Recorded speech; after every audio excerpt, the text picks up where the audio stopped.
Olá, olá pessoal, bem-vindos aí a mais um episódio do nosso programa aqui de cibersegurança.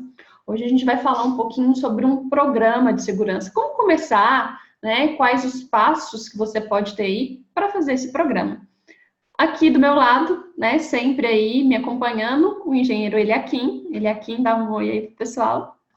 Olá, pessoal, tudo bem com vocês? Espero que estejam todos bem animados para acompanhar hoje a nossa live, né, Michele? É um Isso. assunto bem importante, né, dado todos os aspectos de segurança. Uhum. Então, a gente vai compartilhar algumas informações bem importantes com vocês. Bom, vamos direto ao ponto, né? Lógico, antes de ir direto ao ponto, alguns avisos iniciais. Então, se você ainda não segue aqui o canal do CT, segue aqui o canal e ativa as notificações, porque quando sempre tiver uma live nossa aqui, também você vai receber, porque assim você não esquece, tá? Então, deixa eu compartilhar aqui a nossa aula. Deixa eu pegar aqui. Espera aqui, não é isto.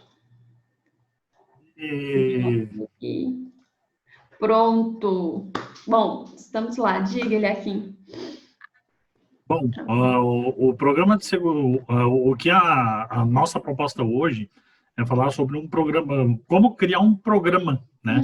Como criar uma política de segurança. Então, tem alguns aspectos no qual tá aí nesse mapa mental, né? Ele está dividido de uma maneira bem básica para a gente não precisar ter tantos detalhes, não se aprofundar tanto, não ter tanto problema com o entendimento, para fazer de uma maneira bem básica. Depois, se precisar se aprofundar, basicamente dá para estudar e aprofundar, não tem problema nenhum. Uhum. Mas a gente está aqui para falar um pouco de uma maneira bem básica, né? Por onde começar, Michele? Abre ali para nós o nosso. Isso. E antes de iniciar mesmo por onde começar, é importante ressaltar o seguinte: a gente está falando de um programa de segurança, né, de cibersegurança efetivo, justamente para mitigar, para diminuir os possíveis riscos, né? Esses riscos que a gente tem aí, um risco financeiro. E aqui, na verdade, a gente vai juntar tudo o que a gente falou nas aulas anteriores. Então, muitos assuntos que a gente falou, quanto às ameaças, quanto os ativos, como foi a aula passada, a gente vai tratar aqui como um programa, tá? Então, a gente começa pela avaliação de risco, que a gente já falou até um pouco aqui, né, Eliakim? Justamente. E quais são esses riscos, né? O que a gente tem que levar em conta nessa avaliação de risco? A gente tem que levar em conta, basicamente, esses itens são os itens principais, tá, pessoal? Que é a avaliação dos ativos críticos. O que eu quero dizer? O que a gente quer dizer com ativo crítico? É aquele que, se der algum tipo de problema, se sofrer algum tipo de ataque, ou qualquer outra coisa do tipo que inviabilize o seu uso, ele vai impactar de uma maneira pequena, média ou grande dentro da organização. Vou dar um exemplo. Se hoje falhar o roteador da internet, né, o modem da internet de vocês, qual é o risco envolvido nisso? É muito alto. Por quê?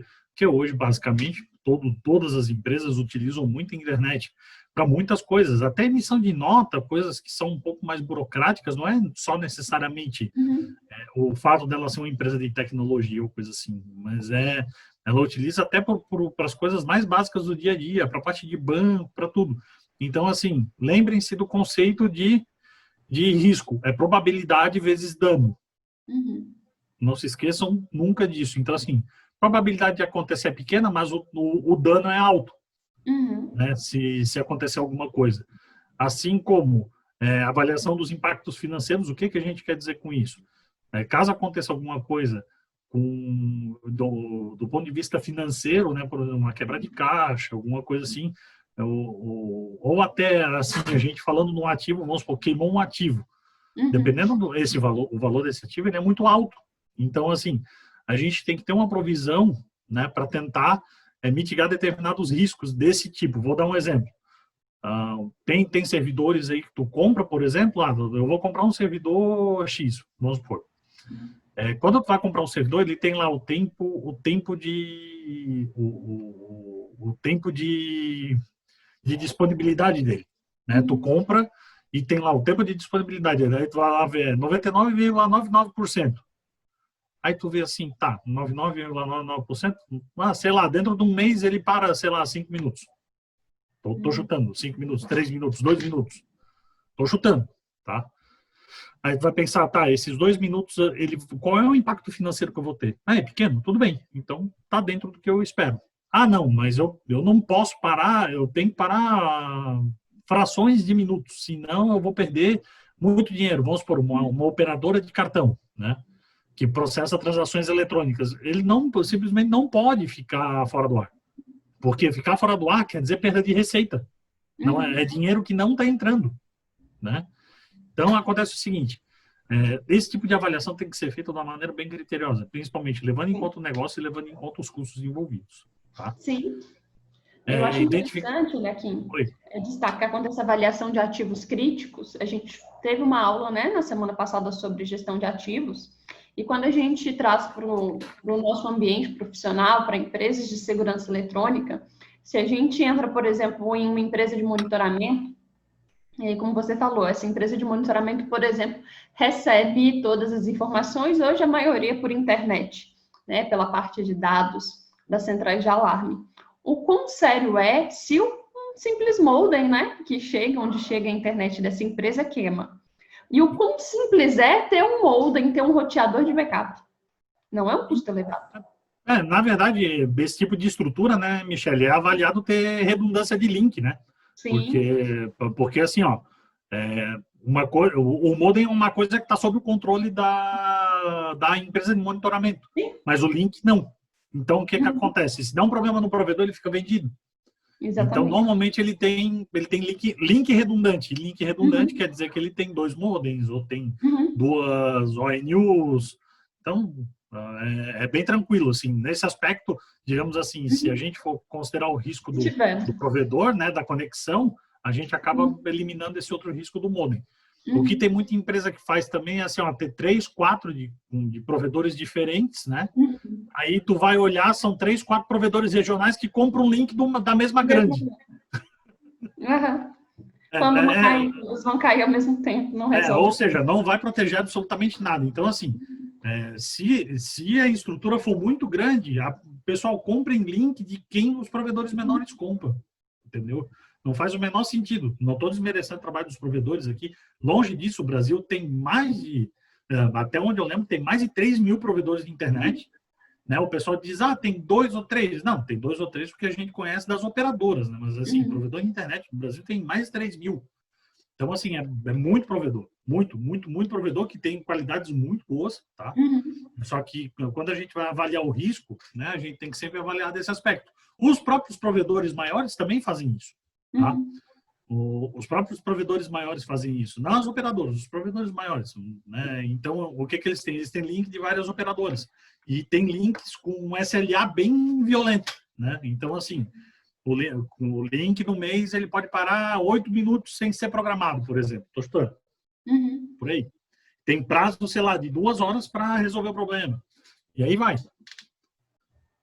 Não, e é interessante quando a gente entra na segurança também, se a gente pensa nessa avaliação de risco, por exemplo, você faz uma instalação dentro de uma empresa maior, de um projeto de CFTV, não faz essa avaliação desses ativos, e você poderia pensar isso de forma estratégica, por exemplo, se eu perder, se esse DVR vier a ser danificado, se eu perder essas imagens, se esse HD der algum problema, eu tenho backup dessas imagens. Então, pensar nesse risco, né, que pode ser crítico, dependendo aí do que essa empresa trabalha, do que ela monitora, eu acho que é um bom exemplo aí do que pode ser feito para essa avaliação.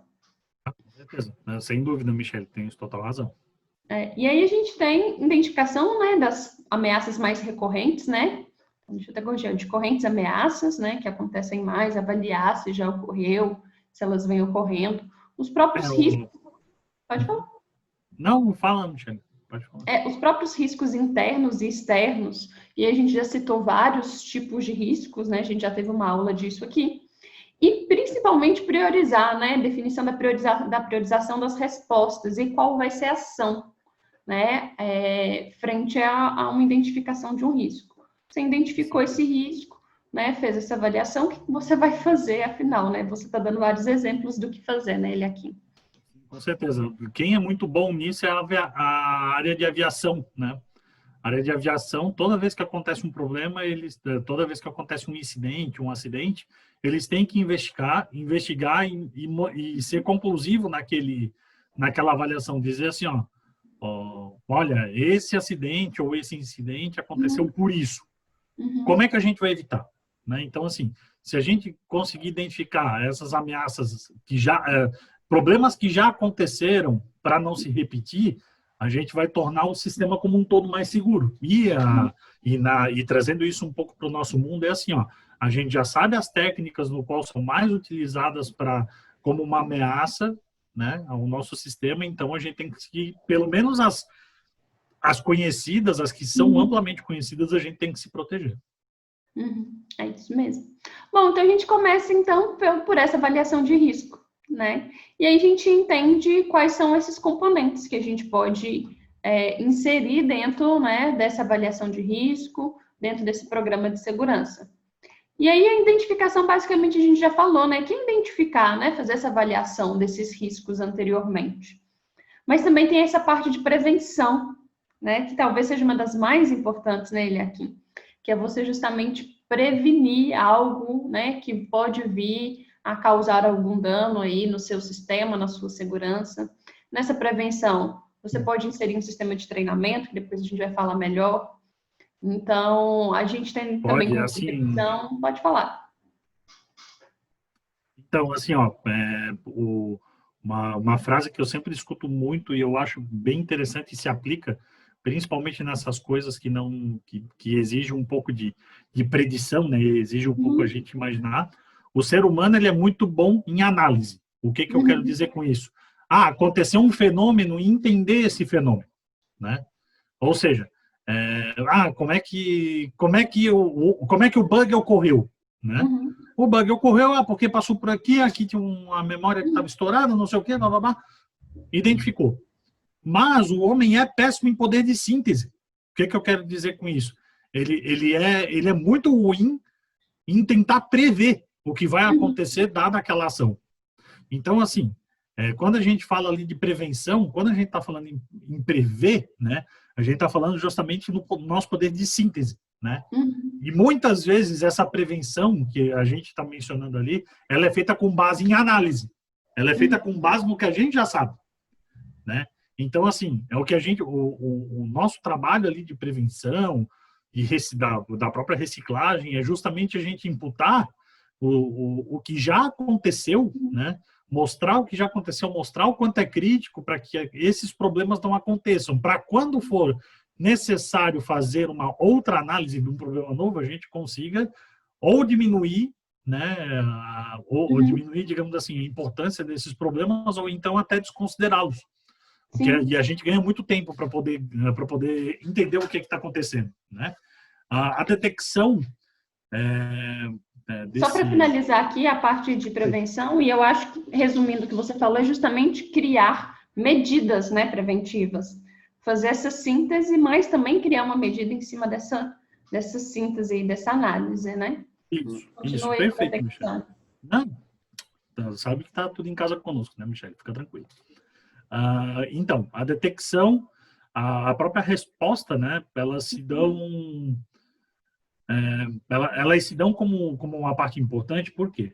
Porque quando a gente detecta, né, um problema de segurança, a gente precisa ter um fluxo para informar quem e montar um grupo de gerenciamento de crise, né? Porque isso no CSIRT, né, é uma coisa que é muito comum, né? Tu tem um grupo de pessoas que trabalha junto pensando na segurança, né, na segurança da informação.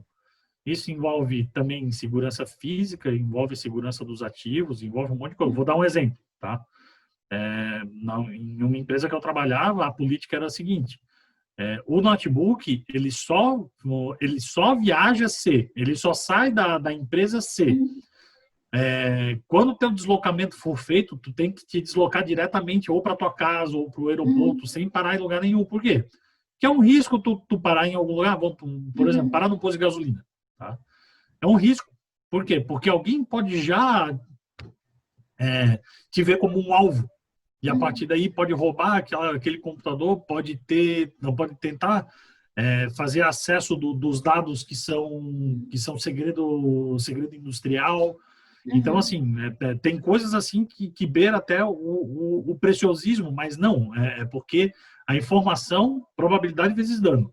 Probabilidade de acontecer pequena, mas se acontecer, o dano é altíssimo, Então, é uma coisa que a gente precisa ter muito cuidado. E a questão da resposta ali é justamente o que é. Bom, detectei, identifiquei, detectei, proteção, enfim. Qual é a minha resposta quanto a isso? Né? O que eu vou fazer? O que eu vou fazer? Vou acionar a polícia? Vou mudar minhas técnicas? Vou fazer entrevistas com as pessoas? Não sei. É uma coisa que tem que ser desencadeada a cada ação, né? Normalmente é assim, né? Evento e ações no qual eu tenho que desencadear. E a reciclagem, ela vem para que tudo isso no qual vem ali em cima, para que a gente consiga ter consciência de como identificar, de como prever, de como detectar. Então, assim, a reciclagem, ela é um ponto no qual todos os outros itens no qual a gente colocou aí se aplicam. Tá? Se mantém, né? Onde a gente consegue manter, né, também, né? A reciclagem vai fazer com que a gente consiga manter esses componentes aí em funcionamento. Bom, o 5S, inclusive, usa muito isso, né? O Shitsuke, que é o autodisciplina, né? Então, assim, a autodisciplina, o que é? Né? Depois que tu fez todos os outros passos, é tu manter, né? Tu manter aquele processo rodando. Funcionando, né? Divulgação, eu acho que é muito importante, né? Você ter um programa estruturado, mas também que os funcionários, né, saibam dele. Então, treinamentos periódicos é muito importante, porque como a gente já falou aqui diversas vezes, né, o dano maior é humano, né? Os maiores problemas é devido a erros humanos mesmo, nem tanto de tecnologia. A gente falou muito aqui sobre engenharia social, né? Então, a importância desses treinamentos periódicos é muito grande. Isso em grandes empresas funciona muito bem, né? Eu vejo esses treinamentos periódicos acontecendo, mas empresas de pequeno porte já não levam isso tanto em consideração, infelizmente, né? Não entendem a importância desses treinamentos. E entender que uma empresa de qualquer porte isso é importante, é um passo muito bom aí, né, Eliakim? Com certeza. Treinamentos periódicos, canal aberto para dúvidas e esclarecimentos. Na verdade, assim, existe o canal, normalmente, nessas empresas existe até um canal anônimo para denúncia, tá? Então, por exemplo, assim, tu vê uma coisa errada na tua área, tem um canal de denúncia. É muito parecido com o que acontece com o compliance, né? No compliance, tu tem um canal de denúncia para as pessoas que desrespeitam a política do compliance. Né? Na segurança da informação é a mesma coisa. Na verdade, o compliance e a segurança da informação são coisas que normalmente andam juntas, tá? Responsabilidade dos colaboradores perante a risco de cibersegurança. Isso é muito importante. Por quê? Porque a pessoa sempre acha que não é com ela nunca vai ser a vítima, sabe? É aquela coisa, é igual a pessoa que sempre anda à noite. Eu nunca fui roubado, nunca aconteceu. Então, ela presume que nunca vai acontecer, mas pode acontecer.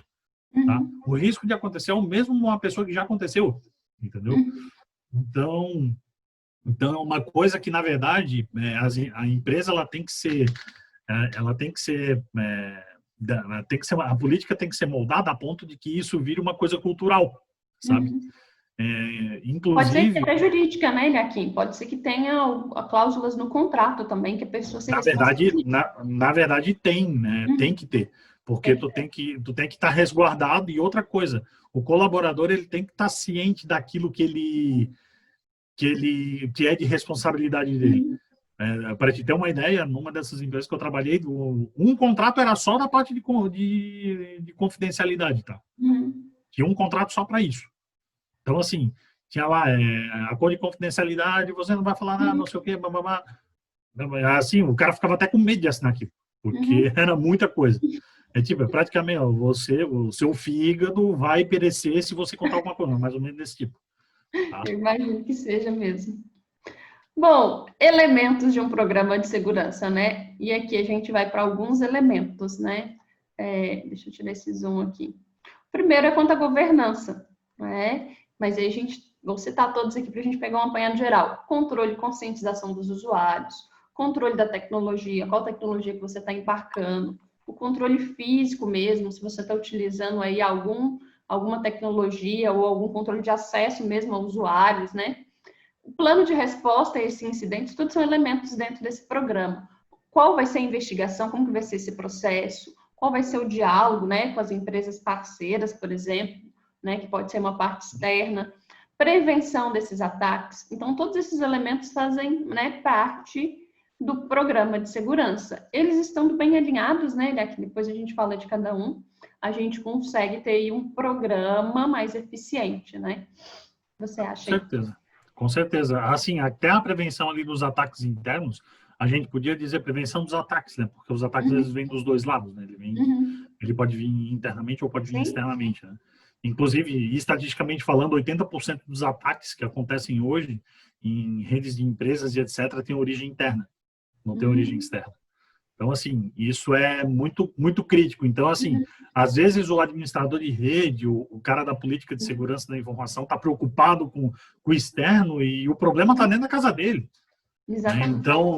Então, por isso que a gente tem que tomar muito cuidado, assim, ó, a política, ter toda uma governança em cima disso. A parte de controle é muito importante, né? O controle das tecnologias, dos periféricos no qual estão dentro da nossa rede, plano de resposta a incidente. Eu vou dar um exemplo. Um dos motivos pelo qual levou a empresa no qual eu trabalhava a instituir a segurança da informação foi porque roubaram 2 notebooks dentro da empresa e ninguém viu. Nossa, isso é muito sério. 2 notebooks. Simplesmente pegaram, botaram debaixo do braço, ninguém viu. Até hoje não se sabe quem foi. Entendeu? Não, agora imagina, uma pessoa entrou dentro do lugar que teoricamente era vigiado, passou que a sala no qual eu trabalhava era bem na frente da secretária, né? Entrou, passou pela secretária, a secretária autorizou a entrada, não sei o quê, e saiu. Entendeu? É muito sério. Isso é muito sério.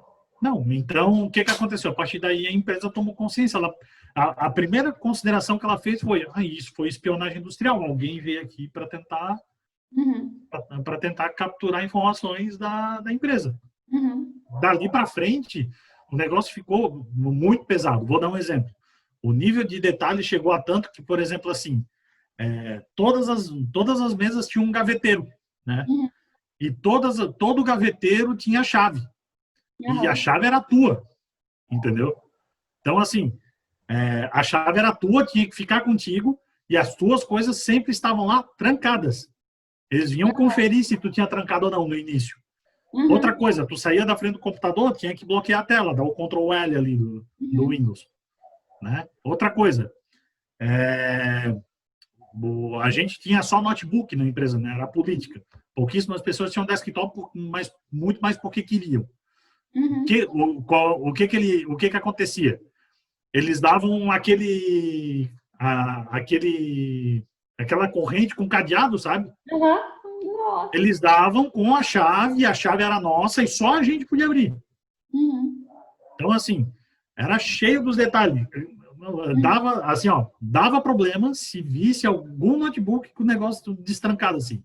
E o negócio ficou tão cultural que eu, por exemplo, até hoje, se eu estou trabalhando numa empresa que tem cadeado, essas coisas no notebook, eu uso. Por exemplo, bloquear o computador até hoje, dentro da minha casa, eu uso o Ctrl L até hoje. Então, assim, eu saí dessa empresa vai fazer 10 anos, para eu ter uma ideia. Mas a criação cultural é importante. Né? Sim, exato. Então, assim, a investigação é muito importante para saber exatamente o que aconteceu e mitigar quais são as falhas, né? Para a parte de diálogo com as partes externas é justamente assim, aconteceu determinada coisa, se for uma informação relevante, se for uma empresa que tem ações na bolsa, por exemplo, o mercado precisa saber, ele é obrigado, porque ela é auditada, entendeu? E pelo fato dela ser auditada, ela precisa deixar tudo muito claro para o mercado, ela não pode ocultar determinadas coisas. Então, isso também é bem importante. E a prevenção, ela vem justamente de todos os itens que vem ali em cima para definições de políticas, etc., para diminuir, né, a quantidade de ataques, tanto internos quanto externos. E são vários elementos, né, aqui para a gente fechar aqui. Controle de acesso, a gente fala em controle físico, um controle de acesso a usuários, controle aí de senhas, né? Fala controle de acesso físico mesmo, a tecnologia que a gente vai embarcar, né, dentro dessa empresa para poder conseguir garantir aí essa segurança. e conscientização do usuário, como sempre a gente bate bastante nessa tecla, mas é porque realmente é um dos requisitos mais importantes aí, que é justamente criar essa cultura, né? E aqui, para a gente finalizar, algumas tratativas básicas. Básicas porque não é uma regra geral, mas se você implementar dentro do seu programa é algo bem interessante, né, Eliakim? Definir os papéis e responsabilidades, né? Afinal, quem é o culpado, né? De quem é o pai da criança, não é Quem é o isso? pai da criança? É a melhor expressão que existe por isso. Quem é o pai da criança? Quem é o pai da criança? Perfil de acesso, base de dados, ou seja, né, definir... Isso não é muito comum em pequenas e médias empresas, né, Eliakim? Ter a definição de perfil, quem vai poder acessar a base de dados, quem não pode. Todo mundo pode acessar tudo, pode, quando muito, assim, o chefe é o cara que tem o superpoder. Eu vou dar um exemplo, eu vi isso acontecer, tá? Teve uma pessoa que foi dar consultoria numa empresa e eu estava junto, né? Aí o que acontece? Foi lá, definiu a política e tal, aí o dono da empresa disse assim, não, eu quero acesso completo. Cara, o dono da empresa não precisa ter acesso completo, a verdade é essa. Tá? Mas não precisa. Mas ele precisa ter o poder de delegar, ele precisa dizer assim, tal pessoa, tal usuário tem poder para isso. Exatamente. Aí o que aconteceu? A pessoa disse o seguinte, olha, o cara que estava fazendo essa parte de segurança, olha, disse assim, olha, quer ficar com permissão para fazer isso? Tá bom, não tem problema. Só que se acontecer qualquer coisa, tu vai ser o primeiro suspeito. Exatamente. Daí chegou e disse, não, mas não sei o quê, tu vai ser o primeiro suspeito, tu não precisa ter acesso. Então, por que tu queres ter acesso? Exatamente. Se tu não precisa ter acesso, mas tu quer, tu vai ser o primeiro suspeito. Pronto, mudou de ideia rapidinho. Exatamente. Regra para definição de senhas, né, da empresa aí. Porque senão a gente já falou disso numa live, acho que a gente não precisa entrar em detalhes, né, Michele? Oi? A gente já falou disso numa live, acho que a gente não precisa entrar em detalhes, né? Não. Definição de senha. Regra para download, porque senão vira um oba-oba dentro da empresa mesmo, né? A pessoa faz download de qualquer documento, de qualquer tipo de arquivo, se a gente não impõe esse tipo de regra. E monitoramento do uso da internet também, tá? Apesar de que o monitoramento do uso da internet tem um problema meio sério aí, né? Por exemplo, sabia que o Facebook, por exemplo, para bloquear o Facebook, o administrador da rede, ele precisa mudar a resposta do DNS para o Facebook, questão ele não consegue bloquear. Por quê? Porque ele usa HTTPS, entendeu? Então ele não tem como abrir aquele pacote, é criptografado. Então, o que ele faz? Ele muda lá no servidor DNS, quando alguém digitar facebook.com.br, ele manda para o nada. É assim que ele faz. Entendeu? Porque como é HTTPS, toda a parte de hipertexto é criptografada. Então, ele não tem como saber para quem que ele está pedindo e etc. Então, tanto isso aí quanto o WhatsApp, né? Tentar bloquear o WhatsApp, que o WhatsApp ele tem vários endereços, então é muito difícil conseguir bloquear. É bem difícil, na verdade. Mas, normalmente, eles fazem dessa maneira, viu, Michele? Regras de backup, isso aqui é muito importante, né? A gente já falou, assim, ao longo das aulas um pouco sobre isso, né? Controle dos prestadores de serviço. Isso aqui é importante bastante também, porque a sua empresa tem lá todo um programa de segurança e aí você recebe um prestador que não tem nenhum, né? Ele aqui. E aquela pessoa está ali trabalhando dentro da sua empresa. Sim. Classificação e o ciclo de vida da informação também, a gente já falou aqui em aulas anteriores, e principalmente algo que a gente vem falando, que é a cultura, né, de segurança aí dentro da empresa. Então, essas são as tratativas básicas, né? A cultura da segurança, eu julgo que de todos esses pontos aí, é o mais importante, porque a partir do momento que tu consegues passar essa cultura, tu não vai ter problema com classificação de informação, tu não vai ter problema com internet, tu não vai ter problema com download, tu não vai ter problema com senha, porque é uma coisa que vai estar no sangue, sabe? Então, assim, a pessoa ela vai pensar, poxa, isso é seguro, isso não é seguro.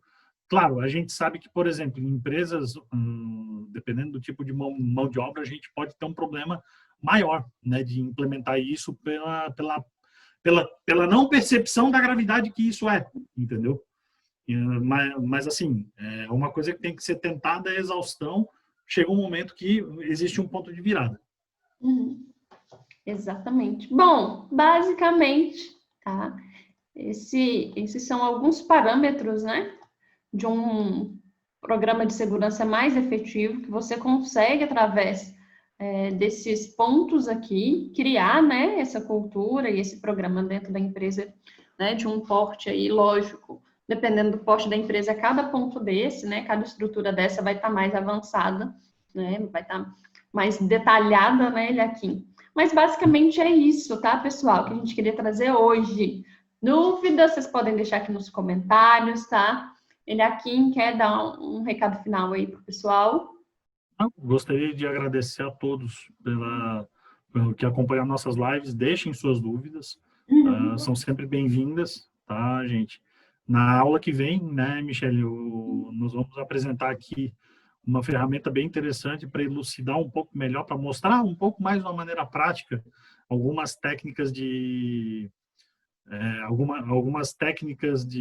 quebra de segurança, né? Então, por exemplo, assim, a gente vai mostrar como fazer um Wi-Fi, vamos mostrar o funcionamento de um sistema de Wi-Fi utilizado para captura de informações, vai ser bem interessante, tá?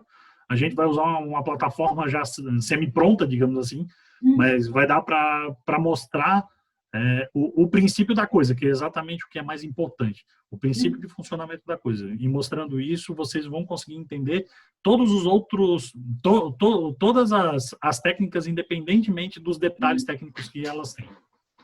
Não, show de bola, gente. Então, boa semana aí para todos. Novamente, dúvidas pode deixar aqui nos comentários. Bom trabalho, boa semana. Não deixa de curtir aqui o vídeo e se inscrever aqui no canal. Até o próximo vídeo aí. Valeu, pessoal. Um abraço a todos. Tchau para vocês. Tchau, tchau.